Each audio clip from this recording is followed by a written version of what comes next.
Em nome do Pai, e do Filho, e do Espírito Santo. Amém.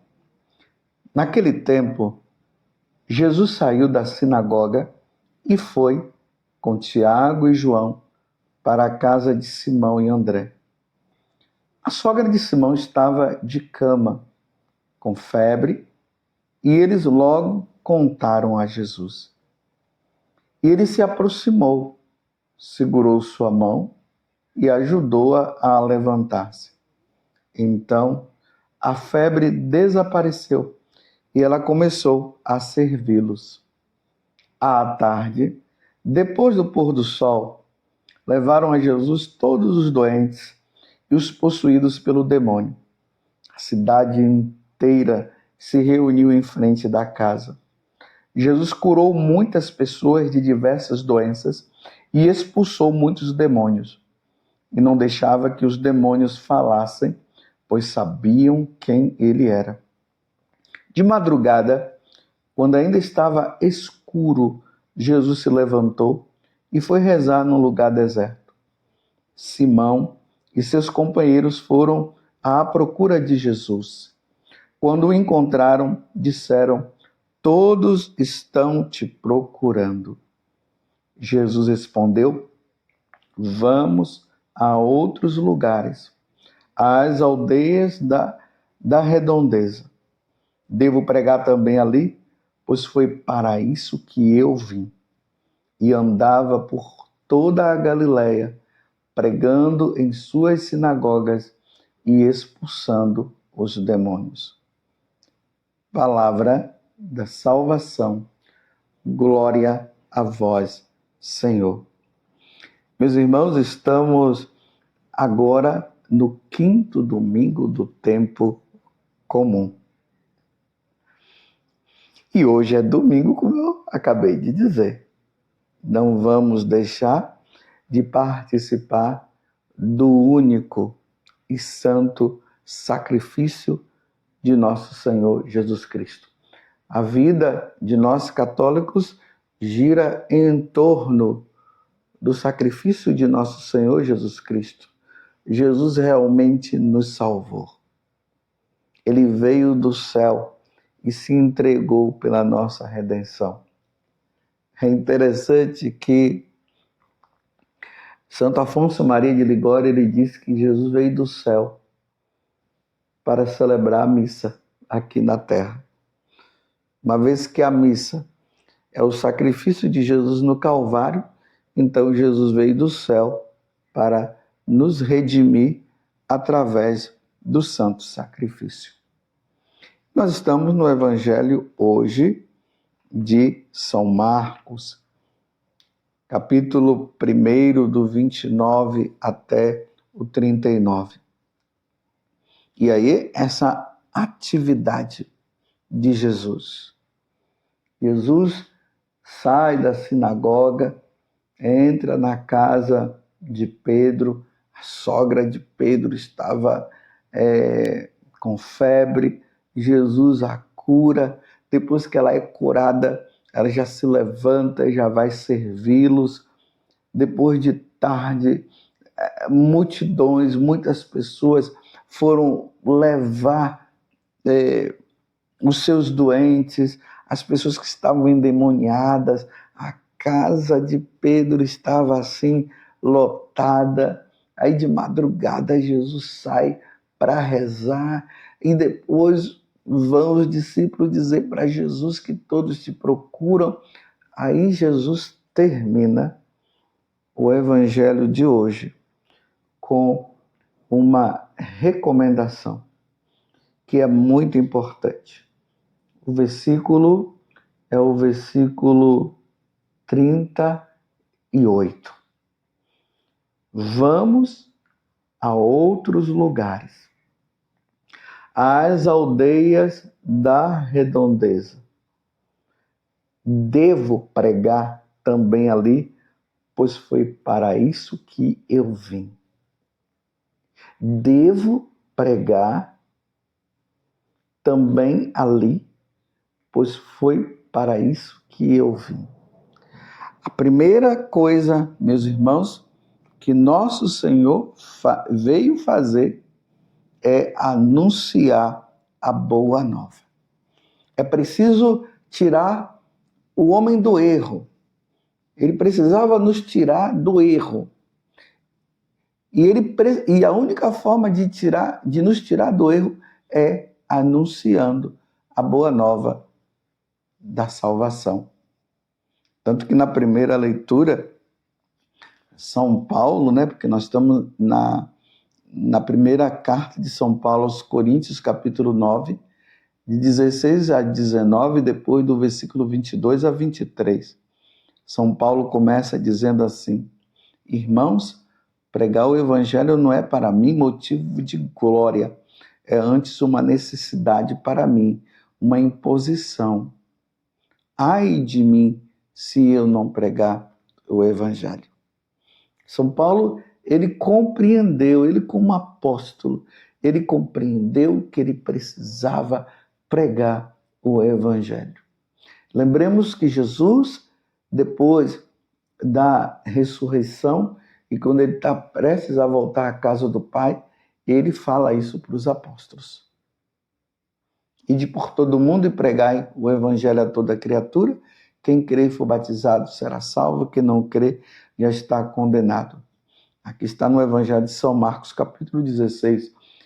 No Evangelho de São Mateus, capítulo 28, Jesus diz assim: ide e ensinai e batizai-os em nome do Pai e do Filho e do Espírito Santo.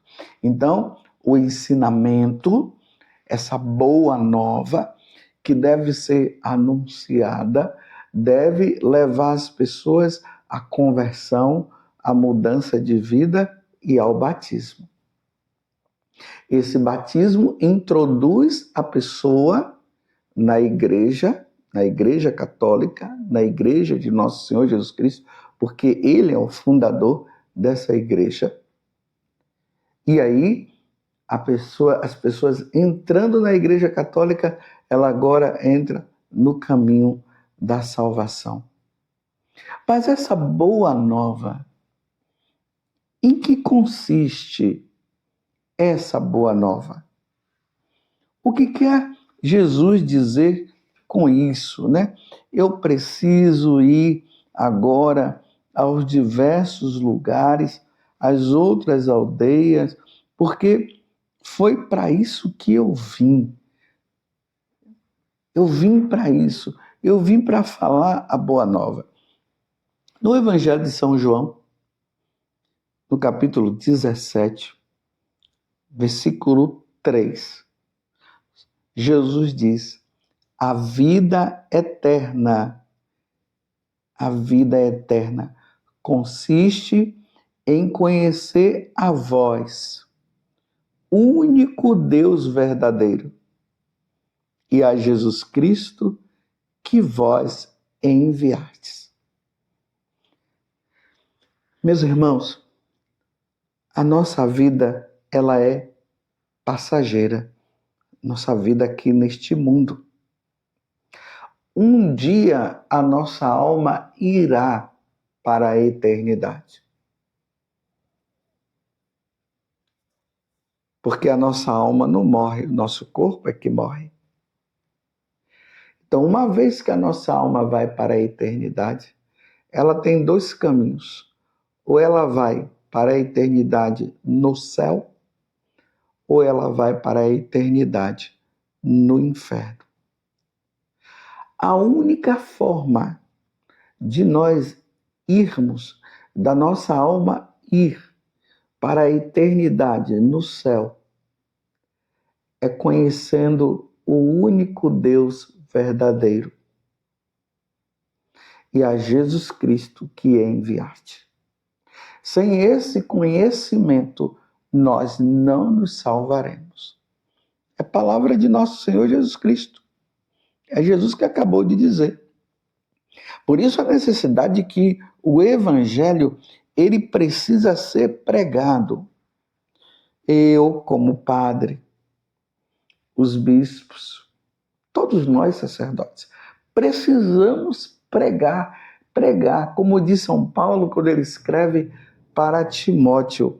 Precisamos pregar oportuna e inoportunamente. Em todo momento, em qualquer situação, nós precisamos tirar as pessoas que estão no caminho do erro para ganhar a vida eterna. Então, a vida eterna consiste em conhecer o único Deus verdadeiro. Então, se Jesus está dizendo que a vida eterna consiste em conhecer o único Deus verdadeiro, é sinal que existem os deuses falsos. E os deuses falsos estão onde? Nas outras religiões. Isso precisa ficar bem claro. Os deuses falsos estão nas falsas religiões. Os egípcios, os persas, os gregos, os romanos, os indígenas. Vocês estão entendendo? São deuses criados por eles. Então, eles precisarão conhecer o Deus único e verdadeiro. E como é que eles vão conhecer? Através da pregação do Evangelho. Através da pregação da Boa Nova, como Jesus está dizendo. Se eles não abrirem o coração e não mudarem, olha bem o que eu estou dizendo, se não mudarem de religião, depois de ouvirem a pregação da Boa Nova, se eles não mudarem de religião, eles não vão ter a vida eterna com Deus. Eles vão se perder. Por isso, dentro do coração nosso, de sacerdotes, dos bispos, como estava no coração de Paulo, ai de mim, se não pregar o Evangelho, tem que existir esse desejo de salvar almas, como Jesus falou para Pedro, Tiago e João, ali no início, quando ele os chamou, quando eles estavam na barca. Aí Jesus disse, de hoje em diante, vocês serão pescadores de homens, ou seja, pescadores de almas. Esse é o convite. Hoje em dia, infelizmente, nós estamos caindo numa grande apostasia. Há um abandono da fé por parte de muitos católicos, por parte da hierarquia da igreja. Já se diz que não há necessidade de conversão, que as pessoas não precisam mais se converter e que todos podem viver na sua própria religião, porque todas as religiões levam ao céu. Se todas as religiões levam ao céu, se todas as religiões levam à salvação, por que Jesus está falando aqui que a vida eterna consiste em conhecer a vós, o único Deus verdadeiro, e a Jesus Cristo que vós enviaste? Então, se não há necessidade de conhecer o Deus verdadeiro, se não há necessidade de conhecer nosso Senhor Jesus Cristo, então realmente não há necessidade de pregar o Evangelho. Todos os que estão nas suas religiões estão certos. Vou dar um exemplo. Recentemente eu vi numa celebração eucarística. Primeiramente, meus irmãos, a celebração da missa é para os católicos. Se outras pessoas forem, podem até ir. Mas a celebração da missa é para os católicos. Tanto que antigamente, lá no início da igreja, os catecúmenos, que eram os pagãos, que estavam passando por aquela fase de catequese, eles participavam da primeira parte da missa, que era a celebração da palavra, e ali era uma catequese também para eles. Quando ia entrar no sacrifício propriamente dito, a partir do ofertório, eles saíam, eles eram obrigados a sair porque aquela parte ali só podia participar os católicos, porque é o sacrifício de nosso Senhor Jesus Cristo. Eles ainda não tinham a fé, eles ainda não sabiam o que era a Eucaristia, a presença de Jesus na Eucaristia. Eles não iriam comungar, então eles eram retirados. Então, recentemente, como eu estava falando, estava vendo uma celebração eucarística, um bispo celebrando a missa, e ali estavam os representantes de várias religiões. Bem, se o bispo estivesse catequizando eles e trazendo eles para o conhecimento do único Deus verdadeiro, como Jesus está falando aqui no Evangelho de São João, capítulo 17, versículo 3. Então, conhecer o único Deus verdadeiro e a Jesus Cristo que enviaste, tudo bem, mas não. É como se a celebração do sacrifício de nosso Senhor Jesus Cristo fosse um momento de confraternização.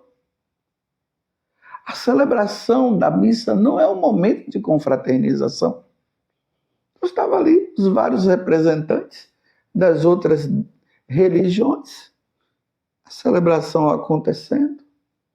Aí quando termina a missa, aquela autoridade católica, né, mostra, aqui está o representante da religião, tá? Tal, aquele é o representante das religiões afro, aquele dali é o representante do budismo, aquele dali é dos protestantes e tal. E em nenhum momento aquela autoridade religiosa católica mostrou para eles que a vida eterna consiste em conhecer a vós, o único Deus, como disse Jesus, e a Jesus Cristo que vós enviaste. Já pensou se aquele bispo chegasse e falasse: olha, meus irmãos, eu quero dizer para vocês que o único Deus verdadeiro é esse, é a Santíssima Trindade, e que vocês precisarão conhecer nosso Senhor Jesus Cristo e se voltar para Jesus, porque se vocês não conhecerem nosso Senhor Jesus Cristo, vocês não vão se salvar. Porque Jesus lá no Evangelho de São João diz que a vida eterna consiste em conhecer o único Deus verdadeiro e a Jesus Cristo que enviaste. Aquele convite à conversão, à mudança de vida. Quando Jesus no Evangelho de hoje está dizendo que ele precisava ir às aldeias, porque foi isso que ele veio chamar, porque ele precisava pregar, consistia justamente nisso, em levar aquelas pessoas ao conhecimento do Deus único e verdadeiro. Mas não, é um ecumenismo que se fala, é uma comunhão fraterna, onde todos estão ali, porque todos nós somos irmãos. Sim, enquanto criatura de Deus, nós podemos até dizer, né, que todos nós somos irmãos, todo mundo. Mas irmãos mesmo nós nos tornamos quando nós somos batizados. Aí sim, nós nos tornamos irmãos de nosso Senhor Jesus Cristo. Nós nos tornamos filhos e filhos adotivos de nosso Senhor Jesus Cristo, ou filhos adotivos de Deus, do Pai, o Criador. É nisso que consiste a nossa salvação. E aí a conversão acontece, aí aqueles que não são batizados se batizam, porque muitas pessoas dessas foram até batizadas, mas depois elas mudaram de religião. E aqueles que não são batizados diante da boa nova que aquela autoridade religiosa, aquele bispo, estaria pregando, e eles se voltando todos para nosso Senhor. E aí, uma vez convertidos, uma vez batizados, aí professa a fé, crê em Deus Pai Todo-Poderoso, o Criador do céu e da terra. e em Jesus Cristo, o único Filho nosso Senhor. Creio na Igreja Católica, porque a Igreja de Cristo é essa igreja, é a Igreja dos salvos. É a igreja fundada por nosso Senhor Jesus Cristo quando ele morre na cruz. Estou entendendo? E professa a fé dizendo que um dia ele há de vir para julgar os vivos e os mortos. E aí que vai consistir na santificação nossa que vem através dos 7 sacramentos. E no cumprimento dos 10 mandamentos da lei de Deus. E na oração que nós devemos dirigir ao Deus único e verdadeiro, a oração que Jesus nos ensinou, o Pai Nosso. Aí sim, é nisto que consiste a boa nova, é nisto que consiste a pregação do Evangelho. Se não, meus irmãos, é fazer com que cada um fique na sua religião e se perca, porque hoje é isso que se fala. Todas as religiões salvam. Não, meus irmãos, se todas as religiões salvam, não haveria motivo de Jesus morrer na cruz, de acontecer a redenção por meio da paixão e morte de nosso Senhor Jesus Cristo. Não haveria motivo de Jesus enviar os apóstolos para pregar a boa nova, porque todas as religiões salvam.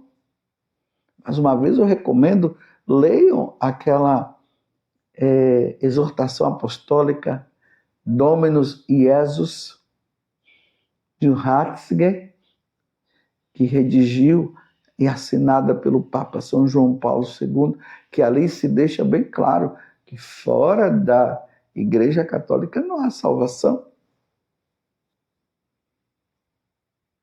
Que Deus nos ajude, meus irmãos, primeiro para que nós, sacerdotes, e nós bispos anunciemos a boa nova, que consiste em conhecer a Jesus Cristo